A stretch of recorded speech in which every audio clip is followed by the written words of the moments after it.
This is Jessica with CutesyCrafts.com. Today I'm going to show you how to do a colonial knot. Some people have problems making French knots. They can be kind of difficult, and instead they are able to make a colonial knot. So that's why I wanted to make sure to show you how to do this stitch. So bring your needle up in the spot that you would like to make a knot.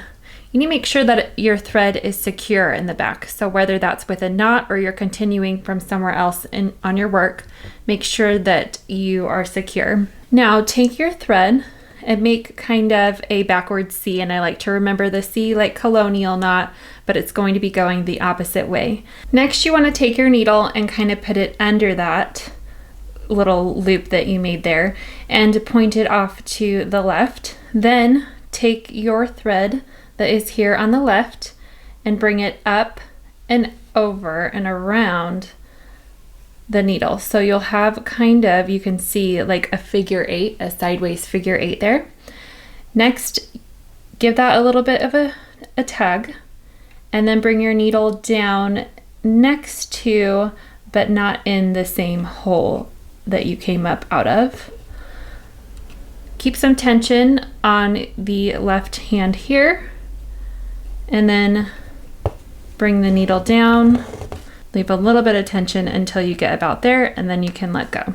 So again, bring your needle up in the spot that you'd like your knot to be. Curve the thread around to make kind of a backward C shape. Bring your needle up through the C, bring the thread up and around the left hand side so you make a figure eight. Give that a little bit of a pull. Bring your needle back down near the original hole, push that through, and then pull it on the other side. Use your other hand to keep this a little bit taut until you get about there, and then you can go ahead and pull that through.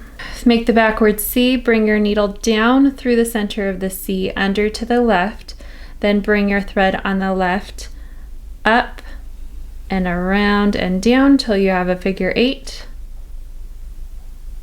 Put it down near where you came up at. Pull it through, and there you go. So again, if you find this is easier for you to manage than doing a French knot, then just go ahead and do this every time. You can substitute this in a pattern. They look pretty much the same. I prefer a French knot just because the mechanics of it are easier for me, but I've also had a lot more practice, so just do whatever you find easier. This is also going to get easier with practice. So that is how you do a colonial knot.